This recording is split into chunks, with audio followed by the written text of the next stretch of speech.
we've got Philip Bradford joining us from Absa Wealth, and that's for more Investment 360. Philip, thanks very much for joining us. Of course, we've still got David Shapiro from SAS, and I'm glad you haven't jumped off the desk and haven't run out of the studio. Philip, let's just focus firstly on the news flow, the downgrading of the banks. We had Annabelle Bishop from Investec in studio earlier, and certainly she was concerned that the banks had been downgraded, saying that it was potentially an unfair move from the ratings agencies. Well, I think we need to look through that first of all, and the statement we got from Moody's was that it wasn't as much of my interpretation wasn't as much of a bank's downgrade as it was almost the outlook for South Africa as an economy, or the government and their ability to actually protect the banks in a difficult situation. And I think that's on the back of, if you look at all the spending that's going to be done on infrastructure, that's got to be funded somewhere, that's going to put pressure on Eskom, it's going to put pressure on Transnet. You've already seen the Sanral downgrade, which was indirectly linked to it. And really what Moody's have said is that if there is trouble, the ability of the South African government to protect the banks, to fund the banks, to be the lender of last resort has been diminished. Well, that's why Finance Minister Pravin Gordhan took it so badly. Yeah, but we've never had a situation, I think, apart from a number of years ago where a bank was bailed out. But I think generally our banks are in very good shape. I think, how's this going to affect the way that you look at the market? Is it going to impact on you in any way? Well, I think from a relative bank perspective, it's going to make no difference. I don't think it would make any difference in your life in terms of whether you prefer Standard Bank or Absa. So this is probably, if the banks want to go and raise funding globally, it will impact on that. So that's really a big part of it. And that, of course, impacts our ability to fund the infrastructure that we so desperately need in South Africa. Yes. So what we would be worried about, of course, is how will this impact on the South African government's ability to finance offshore, because that's really what it's saying. So unless the banks are planning on raising capital offshore or subordinated debt, so in other words, lower credit rated debt in South Africa, then it would affect them. But on the overnight basis, the banks lending amongst themselves shouldn't have much difference at all. We have to ask whether, sorry David, this is a precursor to a downgrade, a ratings downgrade of South Africa. Is it just one step before we see that? Well, it's obviously difficult to tell at this stage, and it remains to be seen what Fitch and what S&P do next. But this does, I think, raise concerns that we saw earlier on this year, or towards the end of last year, around the ability of the South African government to finance itself or to fund itself. It seems to be overextending itself a bit, but at least the investment we're going to be seeing going forward, what Mr. Gordhan has suggested, is investment in the economy as opposed to welfare spending. Would you position yourself and say, hold on a sec, if this is going to happen, I'm going to take more funds offshore for my clients? Well, it definitely does play into that space, because this isn't a Rand positive decision, that's for sure. And but I would say that if you are looking offshore, though, I would say it wouldn't purely be just a currency play at this stage. If anything, what's quite nice from a South African investor perspective, our local markets run quite hard. You could argue it's probably around fair value, probably still got some legs in it, but the other markets around the world, particularly the developed markets, your US market, the S&P 500, the European market is actually starting to look quite attractive.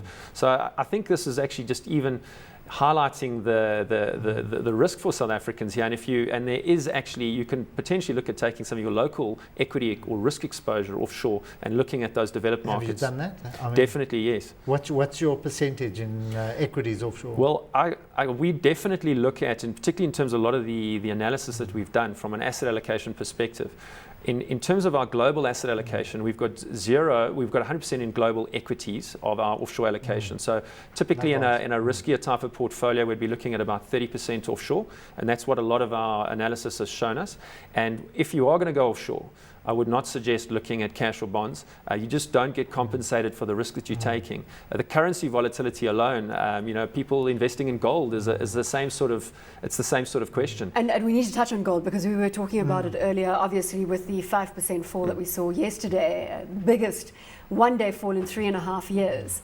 What is the situation with gold? And again, would you put it in a portfolio as an insurance policy? I asked the question earlier on the show. Well, I think it's a very expensive insurance policy, and quite a risky one too, because it's an insurance policy that can result. It doesn't sound like a good combination of a risky, expensive insurance policy. I think you've got to look at how will gold behave in different scenarios. And first of all, you're a Rand investor. and you're buying a dollar asset, so you're taking on a currency volatility. So if you're going to invest in gold, and your view on gold may be positive, in fact, our global Barclays capital view from our commodity desks overseas are suggesting probably about a 9% gain for the rest of the year in gold.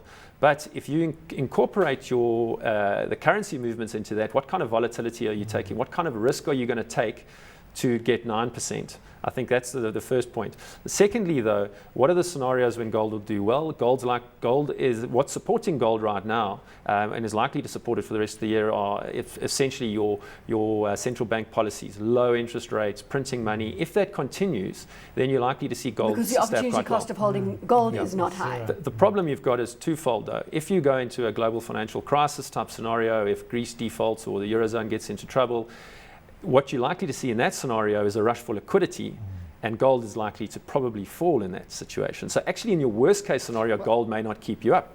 Well, that's the dilemma. Do you think that's a reality? Well, I don't know, because the last gold night... bulls are going to phone into this show and lambaste you on the That's back. what happened last time. So you've got history to back you up. But last night we had a massive injection of liquidity into the market in Europe, and gold fell.